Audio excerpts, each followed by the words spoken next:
রাহুল গান্ধী অনেক আগে সব বলে দিয়েছে। সারা ভারতবর্ষের এশিয়ারে বিরোধিতা, ভোটার অধিকার যাত্রা, কোথায় কোথায় ত্রুটি বিচ্যুতি কি হতে পারে না হতে পারে বিস্তারিত ভাবে ওই খোকা বাবুকে রাহুল গান্ধীর বাড়িতে ডেকে লিখে ট্রেনিং করিয়ে বুঝিয়ে দিয়েছিল। তৃণমূল পার্টি কেন সবাই জানে এটা।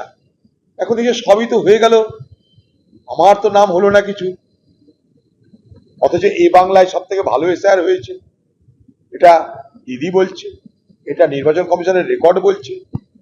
অন্য রাজ্যে কোটি কোটি নাম বাদ গেছে, এখানে নাকি বাদ যাচ্ছে না বা যাবে না। দিদি এখানটাই সব রকম ভাবে নির্বাচন কমিশনকে সহযোগিতা করলো। দিদি নিজে মুখে বললো কেন্দ্রের সঙ্গে আমি অসহযোগিতা করে কিছু করব না, নির্বাচন কমিশনের এই এসআর সবাই অংশগ্রহণ করো। কে বলেছিল? এই দিদির তার খোকা বাবু লক্ষ লক্ষ লোকের ভিডিও কনফারেন্স করে বুঝিয়ে দিয়েছিল কেমন করে এসআর করতে হবে। এখন সব হয়ে গেছে, জ্যান্ত মৃত, মৃত জ্যান্ত সব গল্প শেষ।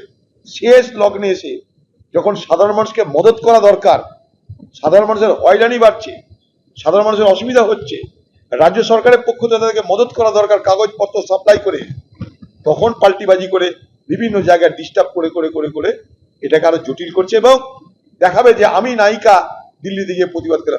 কর্নারে ভাই এত দেরি কেন? এত দেরি কেন? বাসি বিয়ে হয়ে যাওয়ার পর তুমি চলে আসছো বরযাত্রী সেজে, অদ্ভুত ব্যাপার। বাসি বিয়ে হয়ে গেল, দিদি এখন বরযাত্রী সেজে দিল্লি গিয়ে গণেশ কুমারের কাছে দেখা করবে। অনেক প্রশ্ন আছে দিদির, সে প্রশ্নগুলো করবে, আমরা দেখবো। সুপ্রিম কোর্টে যাচ্ছে হয়তো কখনো। এখন দিল্লিতে 2-3 দিন সার্কাস আমরা দেখতে পাবো।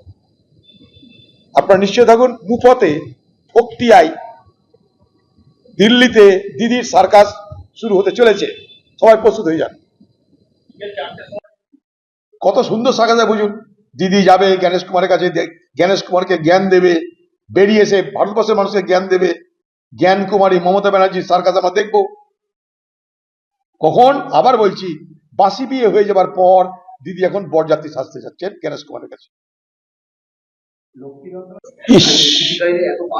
বারবার তো আজকে তৃণমূল সরকার, আজকে তৃণমূল সরকার আছে পশ্চিমবঙ্গে, তাই বারবার তো এই পশ্চিমবঙ্গে দুষ্কৃতিকারীরা, খুনিরা, ডাকাত, চোর, বোমা ফ্যাক্টরির মালিক সব তৃণমূলের সরকারের আমলে। আইন শৃঙ্খলা পরিস্থিতি নেই বলে তারা সেই সুযোগ নিয়ে যা খুশি তাই করছে। মৌলিক কোনো রাহুল গান্ধী অনেক আগে সব বলে দিয়েছে।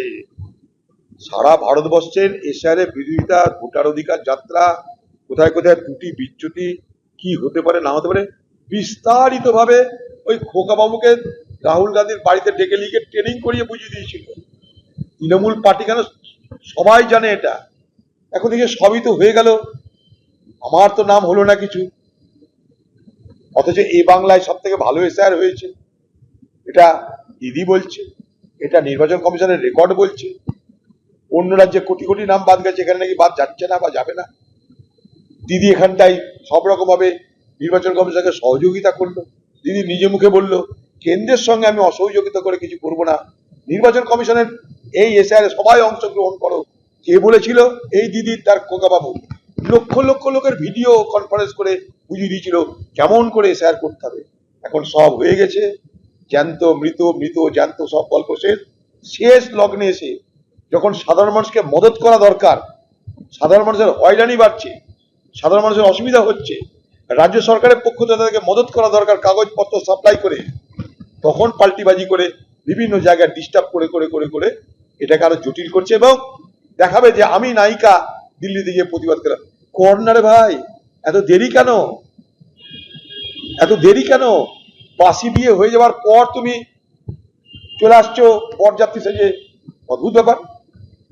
বাসি বিয়ে হয়ে গেল, দিদি এখন বরযাত্রী সেজে দিল্লি গিয়ে গণেশ কুমারের কাছে দেখা করবে। অনেক প্রশ্ন আছে দিদির, সে প্রশ্নগুলো করবে, আমরা দেখবো। সুপ্রিম কোর্টে যাচ্ছে হয়তো কখনো। এখন দিল্লিতে 2-3 দিন সার্কাস আমরা দেখতে পাবো। আপনারা নিশ্চয় থাকুন, মুফতে ফোকটিয়ায় দিল্লিতে দিদির সার্কাস শুরু হতে চলেছে, সবাই প্রস্তুত হয়ে যান।